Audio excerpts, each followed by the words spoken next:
السلام علیکم لسنرز، میں ہوں آپ کی ہوسٹ نیلم، اور نیلم آپ کو اپنے چینل میں ویلکم کرتی ہے۔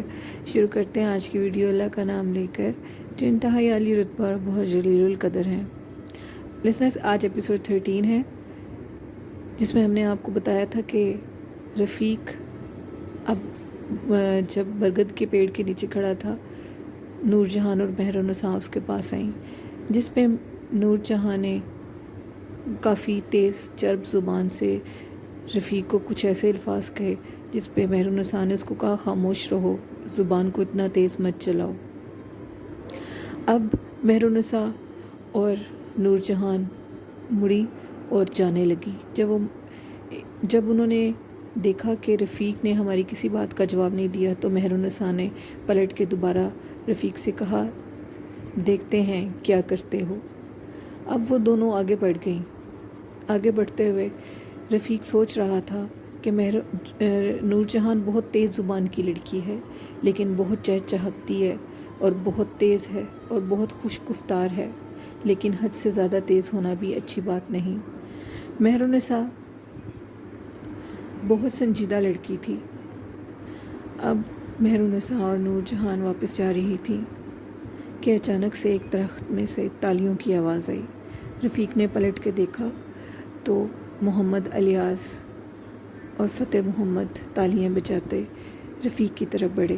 رفیق خاصا حیران ہوا کہ یہ ایسا کیوں کر رہے ہیں۔ محمد الیاس نے کہا، میاں معاملہ کچھ اور ہے، ابھی بھی وقت ہے، سچ بتا دو۔ میں ہنسا اور میں نے کہا، کیسا معاملہ؟ تو انہوں نے کہا، ہمیں لگتا ہے تم مہر النساء یا نور جہاں میں سے دونوں میں سے کسی ایک کے لیے ادھر آئے ہو۔ اب بتا دو، کیا پیری فقیری کا بھیس بدل کے پھر رہے ہو؟ سچ بتاؤ، کس کے لیے آئے ہو؟ جس پہ رفیق نے کہا کہ میں سچ بتا رہا ہوں، مجھے کسی بھی مہر النساء یا نور جہان کی ضرورت نہیں۔ مجھے جس کام کے لیے بلایا گیا ہے میں وہ کام کروں گا، اگر کر لیا تو رہ لوں گا، نہیں تو چلا جاؤں گا۔ محمد الیاس نے کہا، سن کر آیا ہوں کافی تمہارے بارے میں، مجھے پتا ہے یہ سارے جھوٹے قصے ہیں، کسی سے سن لیا ہوگا سام وام کی بات اور اس حویلی میں اپنی جگہ بنانے آ گئے۔ میں ادھر زیادہ دیر کسی کو ٹکنے نہیں دیتا، کسی غلط فہمی میں مت رہنا۔ رفیق نے کہا کہ مجھے یہاں رہنے کی کوئی ضرورت نہیں ہے، تم جو بھی سمجھ رہے ہو غلط سمجھ رہے ہو۔ الیاس نے کہا، حلیے سے تو کسی اچھے خاندان کے لگتے ہو، پھر یہ ایسا فقیروں والا بھیس کیوں بنائے پھرتے ہو؟ جس پہ رفیق بولا کہ یہ اللہ کی دین ہے، جس کو فقیری دے دے، یہ باتیں تم نہیں سمجھو گے۔ اب رفیق کے ذہن میں تھا کہ محمد الیاس بھی وہی ہے جس کے ساتھ ماموں ریاض تھے، میں کیسے ان سے پوچھوں؟ اب رفیق نے سوچا کہ میں کیوں نہ الیاس کو لالچ دوں تو یہ میری بات مان لے گا۔ فتح محمد نے کہا، ہاں میاں، یہ بہت قدوس اچھے نواب کے چاہنے والے بنے ہیں، اور پتہ تو ہے نواب صاحب بہت رحم دل ہیں اور جلدی سے ہر کسی کے ہاتھوں پاگل بن جاتے ہیں، یہی چکر ہے اس پر۔ تو میں نے فتح محمد کی طرف دیکھا اور گھورا اس کو، جس پہ وہ خاموش ہو گیا۔ اب الیاس اور فتح محمد کو یہی شک تھا کہ میں مہرو اور نور جہاں میں سے کسی ایک کے پیچھے ہوں اور دولت ہتھیانا چاہتا ہوں۔ میرا ایسا کوئی دماغ میں بات نہیں تھی جو یہ سمجھ رہے تھے۔ میں نے محمد الیاس سے کہا کہ اگر تم چاہتے ہو کہ تمہیں دولت ملے اور تمہاری لاٹری نکل آئے تو کیا اس کے بدلے تم میرا کام کرو گے؟ اب محمد الیاس نے فتح محمد کو کہا کہ جاؤ اپنا کام کرو، مجھے ان سے اکیلے میں کوئی بات کرنی ہے۔ اب فتح محمد بڑبڑاتا ہوا چلا گیا واپس، اور محمد الیاس نے کہا، ہاں اگر تم میرا یہ کام کرو گے تو سوچوں گا، دیکھتے ہیں شاہ صاحب کیا کر سکتے ہیں۔ میں نے کہا، اگر میں تمہیں کچھ دوں تو اس کے بدلے تم میرے لیے کیا کرو گے؟ جس پہ محمد الیاس نے کہا، جو تم چاہو گے۔ تو میں نے پوچھا کہ میں نے آپ کو شنکا کے کوٹھے پر دیکھا تھا، پوچھنا چاہتا ہوں وہاں کیا کرنے گئے؟ جس پہ محمد الیاس 2 منٹ کے لیے خاموش ہو گیا اور پھر بولا، تم میاں وہاں کہاں آ گئے؟ تو میں نے کہا، آپ مجھے بتائیں آپ ادھر کیا کرنے گئے تھے؟ محمد الیاس کا کہنا تھا کہ ہاں کچھ شوقین مزاج دوست تھے جن کے ساتھ گیا تھا، جن میں سے ایک فرید احمد تھے اور میں تھا، اور ایک فرید احمد کا منشی محمد ریاض تھا۔ میں چونک گیا۔ میں نے کہا، محمد ریاض، آپ ان کو جانتے ہیں؟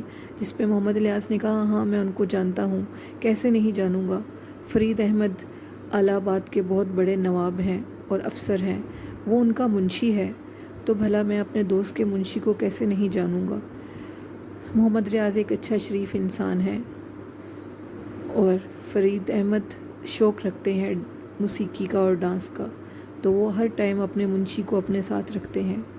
اسی سلسلے میں تم نے ان کو دیکھا ہوگا، اب تمہیں محمد ریاض سے کیا کام ہے؟ جس پہ رفیق نے کہا کہ میں تمہیں کچھ دولت یا کوئی خزانہ دوں تو اس کے بدلے تم میرا یہ کام کرو گے کہ تم فرید احمد کے منشی محمد ریاض کے پاس جاؤ گے اور کہو گے کہ ایک شخص جس کا نام رفیق محفوظ ہے، وہ تم سے ملنا چاہتا ہے اور جلدی ہی تم سے ملنے آئے گا، یہ اس کا پتہ ہے، اب تم کچھ دن ان کا انتظار کرنا، اگر تم میرا یہ کام کر دو گے تو میں تمہیں اس کے بدلے بہت ساری دولت دوں گا۔ محمد الیاس ایک لالچی انسان تھا اور رفیق کو کہنے لگا یہ کام ہو جائے گا، اگر تم نے مجھے دولت نہ دی تو سوچ لینا میں تمہیں ادھر ایک دن بھی نہیں رہنے دوں گا۔ جس پہ رفیق نے کہا برکت کے پیڑ کے نیچے کھودو گے تو ایک کانسے کا گلاس ملے گا جس میں کچھ سونے کی اشرفیاں ہیں، وہ ساری نکال لینا اور جیسے حکم دیتا ہوں ویسے ہی کرنا، اوپر سے اس گڑھے کو ملا دینا مٹی کے ساتھ، کسی کو پتہ نہ لگے۔ فتح محمد یہ ساری باتیں سن رہا تھا۔ اب وہ اٹھا اور اس نے کہا میں یہ کام رات کے ٹائم کروں گا۔ محمد الیاس واپس چلا گیا اور رفیق اب بہت خوش تھا اور من ہی من میں سوچ رہا تھا کہ مجھے میرے ماں باپ، میری بہن شمسہ اور ماموں ریاض سے ملنے کا موقع ملے گا، زندگی دوبارہ سے خوشیاں دے گی۔ اسی اثناء میں دفعتاً رفیق کے ذہن میں ماں باپ کے چہرے آئے، بہن شمسہ کا چہرہ آیا اور سوچنے لگا کہ محمود کس حال میں باہر کے ملک ہوگا، ابو تو یہ بات جانتے بھی نہیں ہیں۔ خیر شکر ہے کہ ماموں کسی کے ہاں کام کرتے ہیں، اسی طرح گھر کا گزارا ہو رہا ہوگا، ماموں کے ہوتے مجھے فکر نہیں ہے، لیکن ماموں تک پہنچنا بہت ضروری ہے۔ اب رفیق اپنے کمرے کی طرف گیا، رات ہوئی، کھانا کھایا۔ جیسے ہی رفیق نے اپنے منہ پہ ابھی کمبل اوڑھا ہی تھا تو اچانک سے دروازہ کھٹکا۔ رفیق دروازے کی طرف بڑھا اور رفیق نے کہا کون؟ تو جس پہ انہوں نے کہا میں بندو خان ہوں۔ بندو خان بہت سنجیدہ تھا۔ اب میں نے دروازہ کھولا اور پوچھا کیا بات ہے، خیریت تو ہے؟ جس پہ بندو خان نے کہا کہ بیٹی کی حالت پھر بہت خراب ہو گئی ہے، شیخ صاحب آپ کو طلب کر رہے ہیں۔ شیخ صاحب یعنی اچھے نواب۔ اب رفیق آگے بڑھا اور اس نے جلدی سے اپنے شانے پہ وہ کمبل رکھا اور بندو خان کے ہمراہ ہو گیا۔ پہلی دفعہ رفیق حویلی کے اندرون اطراف میں گیا۔ حویلی بہت خوبصورت تھی۔ رفیق دیکھ رہا تھا کہ دور ایک کمرے میں روشنی جل رہی ہے اور کچھ لوگ اکٹھے ہوئے ہیں۔ اب رفیق اندر گیا تو اندر کچھ خواتین تھی اور شیخ صاحب کھڑے تھے۔ شیخ صاحب بڑی بے چینی سے میری طرف بڑھے اور کہنے لگے بیٹی کی حالت پھر بگڑ گئی ہے۔ میں نے دیکھا تو مہر النساء کا چہرہ میری طرف تھا اور سارا جسم دیوار کی طرف۔ جب وہ مجھے دن کے ٹائم ملی تو بہت خوبصورت سیاہ آنکھیں چمک رہی تھیں، چہرہ بہت نرم و ملائم اور سفید تھا، لیکن اب چہرے میں عجیب سی آتش تھی اور آنکھیں بھی نیلاہٹ میں بھری ہوئی تھیں۔ میں نے پوچھا کون ہو تم؟ جواب نہیں آیا۔ میں نے سلام کیا، سلام کا بھی جواب نہ دیا، جس پہ میں نے کہا بہت بدتمیز لگتے ہو، ماں باپ نے تمیز نہیں سکھائی؟ جس پر وہ بولا وعلیکم السلام۔ یہ لہجہ مہر النساء کا نہیں تھا، یہ لہجہ کسی سخت قسم کی بھاری کسی مرد کی آواز تھی۔ اب رفیق نے کہا کیا کام ہے تمہارا ادھر؟ میں چاہتا ہوں تم ادھر سے چلے جاؤ۔ جس پہ اس نے کہا نہیں، میں ادھر سے نہیں جاؤں گا۔ میں نے کہا فرید جلال تمہیں ادھر سے جانا پڑے گا۔ وہ بولا میں ادھر سے کبھی بھی نہیں جاؤں گا۔ جس پر میں نے کہا فرید جلال تم جانتے نہیں ہو، لڑکی کسی اور کی امانت ہے اور اسی سے پیار کرتی ہے، اس کے دل میں اور کسی کی جگہ نہیں۔ جس پہ فرید جلال نے کہا نہیں، اب یہ پوری طرح سے میرے ہی بارے میں سوچے گی، کچھ دن میں یہ میرے ساتھ چلی جائے گی اور تم سب لوگ دیکھتے رہ جاؤ گے، میں اسے کبھی بھی کسی اور کا ہونے نہیں دوں گا۔ اب رفیق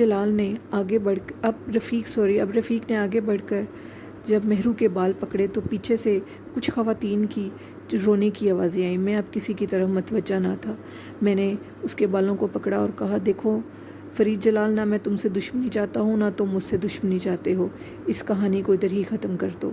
شیخ صاحب کے مجھ پہ احسانات ہیں، میں نہیں چاہتا کہ تم ان کی بیٹی کو تنگ کرو، لڑکی ہے اس کو چھوڑ دو۔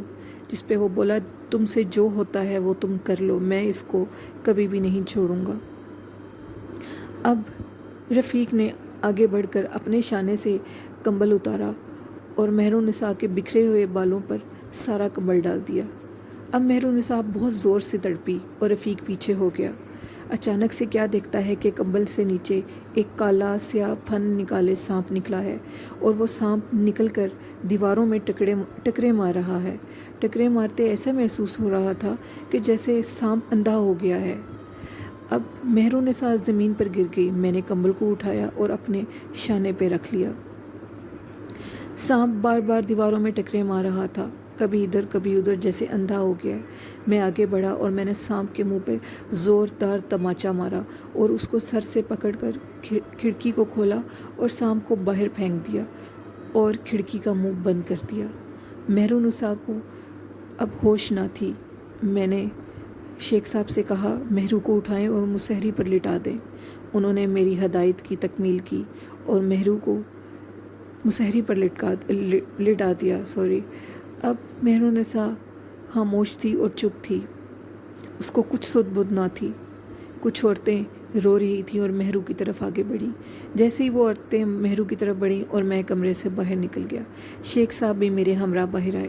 ہم باہر کے حصے میں جا کر بیٹھ گئے۔ شیخ صاحب نے کہا میرے پاس الفاظ نہیں ہیں آپ کے شکریہ کے، میں نے تو آپ کو وہ درجہ ہی نہیں دیا جو مجھے دینا چاہیے تھا۔ شاہ صاحب میں آپ کی کیسے خدمت کر سکتا ہوں؟ میں نے کہا شیخ صاحب آپ نے میری بہت خدمت کی ہے، اس سے زیادہ مجھے اور کچھ نہیں چاہیے۔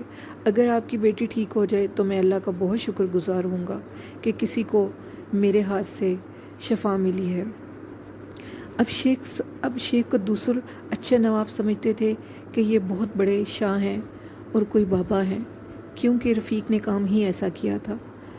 اب اچھے نواب نے رفیق سے کہا کہ آگے کیا کرنا ہوگا، جس پہ رفیق نے کہا جیسی ہدایت ملے گی آپ کو بتا دوں گا، اب میں آپ سے اجازت چاہتا ہوں۔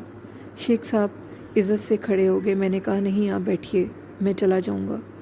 اب میں اپنے مہمان خانے کی طرف بڑھا اور اپنے کمرے کو بند کر دیا۔ بہت حیران تھا کہ یہ سب کچھ کیسے ہو رہا ہے۔ اس جن کا نام بھی بتا دیا ہے، کیونکہ مہرو کے اوپر ایک جن عاشق تھا جو مہرو کو کسی اور کا ہونے نہیں دیتا تھا۔ میں بہت حیران تھا۔ اب میں لیٹ گیا اور نیند آ گئی۔ ابھی میں سو کر اٹھا ہی تھا کہ اچانک 5 کا ٹائم ہوا اور نماز فجر کی قضا ہو گئی۔ دروازے پہ دوبارہ سے دستک ہوئی۔ میں نے کہا یہ جو کوئی بھی ہے اب مجھے سونے نہیں دے گا۔ میں اٹھا اور میں نے دروازہ کھولا تو ایک کالا سا سایہ میرے سامنے کھڑا تھا۔ وہ اور کوئی نہ تھا، وہ محمد الیاس تھا، جس نے چادر میں اپنا منہ چھپایا تھا اور کہنے لگا پیرو مرشد مجھے معاف کر دیجئے، مجھے معاف کر دیجئے، میں آپ سے معافی چاہتا ہوں۔ آپ نے میری بدتمیزی کا بھی کوئی جواب نہ دیا، میں نے آپ سے بہت برا سلوک کیا، آپ کی نیت پہ شک کیا، لیکن آپ نے سچ بتایا، مجھے اس برگد کے پیڑ کے نیچے سے خزانہ ملا، میں آپ کا بہت شکر گزار ہوں، ساری زندگی نوکر آپ کی خدمت کرے گا۔ اب میں نے کہا مجھے خدمت نہیں، مجھے اعلی آباد میں جس کے لیے میں نے آپ کو کہا تھا وہ کام چاہیے۔ جس پہ الیاس نے کہا اگر آپ کہتے ہیں تو ساری زندگی کے لیے آپ کو ساتھ لے جاتا ہوں، نوکر بن کے خدمت کروں گا۔ میں نے کہا تو مجھے محمد ریاض سے ملوا دو۔ اس پر انہوں نے کہا جیسے ہی کہیں گے میں آپ کو ضرور ملوا دوں گا۔ میں نے کہا ٹھیک ہے، میرا انتظار کرنا، میں تمہارے ساتھ چلوں گا اعلی آباد۔ اب وہ میرے پیروں میں گرا، بڑی مشکل سے میں نے اس کو ٹالا اور کہا کہ اب تم جاؤ، بس کرو، ایسا مت کہو مجھے، میں ایک عام سا گناہ گار انسان ہوں۔ میں نے بڑی مشکل سے الیاس کو واپس بھیجا اور کہا من ہی من میں کہ دولت کیا چیز ہے، سب کو قدموں میں لے آتی ہے۔ محمد الیاس کو سونے کی اشرفیاں ملیں تو وہ میرے قدموں میں آ گیا، یہ دولت بہت عجیب چیز ہے۔ خیر میں اب آگے بڑھا اور وضو کیا، وضو کر کے جا نماز بچھائی، قضا نماز پڑھنے لگا۔ ابھی نماز پڑھنے ہی لگا کہ دروازے پہ دوبارہ دستک ہوئی۔ میں نے دروازہ کھولا نماز پڑھنے کے بعد تو وہ فتح محمد تھا۔ میں نے کہا کچھ دیر سانس لے لیتے، میں نماز پڑھ رہا تھا۔ جس پہ فتح محمد نے کہا میں نے سوچا کہ کہیں آپ مر ہی نہ گئے ہوں۔ میں بہت حیران تھا، فتح محمد بہت تیز زبان کا انسان تھا اور کہنے لگا کہ میں جانتا ہوں کہ کل رات برگد کے پیڑ کے نیچے الیاس میاں کچھ تویز گنڈے کر رہے تھے۔ میں نے کہا نہیں، وہ تویز گنڈے نہیں کر رہے تھے، لگتا ہے تم مجھ سے ناراض ہو، صحیح سے بول نہیں رہے۔ جس پہ فتح محمد نے کہا کچھ ایسا ہی سمجھ لیجئے، بتانے والوں نے مجھے بتا دیا تھا کہ مٹی میں بھی کچھ اشرفییں باقی ہیں۔ میں نے کہا اگر تمہیں کچھ دوں تو راضی ہو جاؤ گے؟ جس پہ پہلے تو کچھ دیر فتح محمد خاموش رہا اور پھر بولا ہاں دیکھوں گا۔ اب میں نے اس سے کہا کہ برکت کے پیڑ کے نیچے مٹی میں کچھ 12 سے 13 اشرفیاں پڑی ہیں، ان کو نکال لینا، اوپر سے گڑھے کو دوبارہ ملا دینا، کسی کو پتہ نہ لگنے پائے، اگر پتہ لگ گیا تو وہ تم سے لے لیں گے۔ فتح محمد نے پہلے تو یقین نہ کیا اور پھر کہا ٹھیک ہے، میں رات کو دیکھوں گا۔ اب فتح محمد واپس چلا گیا۔ میں نے کہا کہ آج کی رات کوئی سونے نہیں دے گا، اب تو دن چڑھ گیا ہے۔ میں نے ناشتہ کیا، ناشتہ کر کے میں دوبارہ باہر ٹہلنے کے لیے چلا گیا۔ جب میں ٹہلتا گیا تو میں نے کیا دیکھا کہ برگد کے پیڑ کے نیچے سے وہ کچھ جو سونے کی اشرفیاں بچی تھیں وہ فتح محمد نے نکال لی تھی۔ میں نے پیچھے پلٹ کے دیکھا تو فتح محمد نے کہا آپ کا بہت احسان ہوگا، ہمیشہ نوکر رہوں گا، آپ نے مجھ پہ بہت بڑا احسان کیا ہے۔ میں نے پوچھا فتح محمد کتنی اشرفیاں تھیں؟ جس پر اس نے مجھے کہا 13 اشرفیاں تھیں۔ میں نے کہا اس کا نام کسی کے آگے مت لینا، جاؤ عیش کرو۔ فتح محمد بھی میرا بہت احسان مند تھا، کیونکہ اس پیسے پہ اور اس دولت پہ میرا کوئی حق نہیں تھا اور مجھے لالچ بھی نہیں تھی۔ اب صرف ایک چیز کی لالچ تھی کہ اپنے ماں باپ سے مل لوں۔ ہر چیز کی لالچ من میں ختم ہو چکی تھی۔ یہ اللہ میرے امتحان لے رہا تھا کہ اچانک سے مجھے پھر پیچھے سے 2 لڑکیوں کی آواز آئی۔ میں نے پیچھے پلٹ کے دیکھا تو وہ مہرو اور نور جہاں تھی۔ نور جہاں نے کہا معافی چاہتی ہوں، مجھے معاف کر دیں، میں نے تیز زبان میں آپ کو بہت سے لفظ بولے، لیکن کل رات جو کچھ بھی ہوا اس کے بعد تو میں بھی تسلیم کرتی ہوں کہ واقعہ ہی کچھ اللہ کے نیک بزرگ ہوتے ہیں، انہی میں سے آپ ہیں۔ اب میں خاموش تھا اور میں نے مہرو سے پوچھا مہرو کیسی ہو؟ جس پہ مہرو نے کہا کہ کتنے مہینوں کے بعد مجھے لگا ہے کہ میں زندہ ہوں۔ پہلے تو یوں ہی لگتا تھا کہ جسم میں جان ہی نہیں ہے، ایک عذاب کی زندگی گزار رہی تھی۔ رفیق بابا میں آپ کا کن الفاظ میں شکریہ ادا کروں، آپ نے مجھے میری زندگی لٹا دی ہے۔ میں نے کہا احسان کی ضرورت نہیں ہے، کسی شکریہ کی ضرورت نہیں ہے، بس مجھے دعاؤں میں یاد رکھنا۔ لیکن ابھی مہرو پوری طرح ٹھیک نہیں تھی۔ اس نے کہا میں چاہتی ہوں کہ آپ ادھر سے مت جائیں۔ جس پر میں نے کہا میں ابھی نہیں جاؤں گا، تمہیں پوری طرح ٹھیک کر کے اور تمہیں اس جن سے ہر طرح سے محفوظ کر کے ہی جاؤں گا۔ اب نور جہاں نے کہا عمر میں تو تم ہمارے جتنے ہو، اس لیے میں تمہیں بابا تو نہیں کہہ سکتی، لیکن تمہارا نام لے سکتی ہوں۔ میں نے کہا ہاں شوق سے تم میرا نام لے سکتی ہو۔ نور جہاں بہت اچھی لڑکی تھی، بہت تیز تھی، لیکن اچھی لگی تھی۔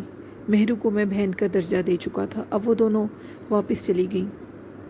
میں نے فتح محمد سے کہا فتح محمد میں ادھر درباروں پر جانا چاہتا ہوں، کیا ادھر دربار ہیں؟ جس پہ فتح محمد نے کہا ایک نہیں 1000 دربار ہیں، کس پہ جانا چاہیں گے؟ جس پہ فتح محمد نے کافی درباروں کے نام بتائے۔ میں نے کہا چلو چلتے ہیں، جس پر بھی جانا ہوگا رک جائیں گے۔ اب میں فتح محمد نے مجھے ایک تانگے پہ بٹھا دیا اور تانگے والے کو کہا کہ ان کو یہ جس دربار پر کہیں گے ادھر لے جانا۔ اب میں ٹانگے پہ بیٹھا سوار ہو گیا اور ٹانگے والے سے کہا کہ دلی میں جون سے اچھے دربار ہیں، ویسے تو سبھی اچھے ہیں، لیکن مجھے بہت پہنچے ہوئے بزرگوں کے دربار پر لے جاؤ۔ اب وہ مجھے راستے میں ہر چیز کے بارے میں معلومات دے رہا تھا کہ راستے میں ایک سنسان سی جگہ آئی اور وہ بھی ایک پیر صاحب کا دربار تھا۔ اس نے کہا یہ بھی ایک دربار ہے، لیکن اب یہ کھنڈر کی طرح ویران ہے، ادھر لوگ آتے جاتے نہیں ہیں، یہاں جنوں کی سواری ہوتی ہے۔ میں نے کہا میں ادھر ضرور جاؤں گا۔ میں اترا اور اس طرف بڑھ گیا۔ اب میں کیا دیکھتا ہوں کہ اندر ہر طرف سنسناہٹ ہے۔ بچپن میں ماں کی بات یاد آ گئی کہ جہاں ویران دربار ہوتے ہیں وہاں جنوں کی سواری ہوتی ہے۔ اب میں دیکھ رہا تھا کہ دور سے ایک مٹی کا بگولا اٹھا ہے۔ وہ مٹی کا بگولا اتنا تیز تھا کہ جیسے واقعی ہی مانو اس میں جنات ہوتے ہیں، اور وہ جنات کا بگولا بڑھتا میرے پاس آ گیا اور مجھے اڑا کے ہوا میں زمین پر گرایا۔ اب وہ مٹی کا گولا پتہ نہیں کہاں غائب ہو گیا اور میں نے اپنے کپڑوں کو جھاڑا اور اپنے کمبل کو اٹھایا اور تہ لگا کر اپنے شانوں پر رکھ لیا۔ میں اب ان کھنڈروں میں پھرنے لگا کہ اچانک 3 باریش داڑھی کے بزرگ ان کھنڈروں میں سے میرے سامنے آئے۔ وہ تینوں خاصے لمبے قد کے تھے اور انہوں نے مجھے اشارتاً سلام کیا۔ میں نے ان کے سلام کا جواب دیا، جس پر انہوں نے مجھے کہا تمہیں اندر طلب کیا جا رہا ہے۔ کوئی تم سے ملنا چاہتا ہے۔ میں بہت حیران تھا کہ ان کھنڈروں میں کوئی کیسے مجھے ملنا چاہتا ہے، اور یہ بزرگ اچانک سے کہاں آ گئے ہیں، لیکن وہ تھے انسان ہی۔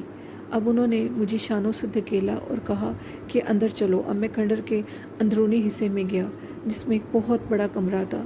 اس کمرے میں ایک بہت بزرگ بیٹھے ہوئے تھے، جن کے ارد گرد اور بھی کافی بزرگ تھے، اور یہ کرسی پر بیٹھے مجھے مخاطب ہو کر کہا کہ اندر آؤ رفیق، ہم تم سے ملنا چاہتے ہیں۔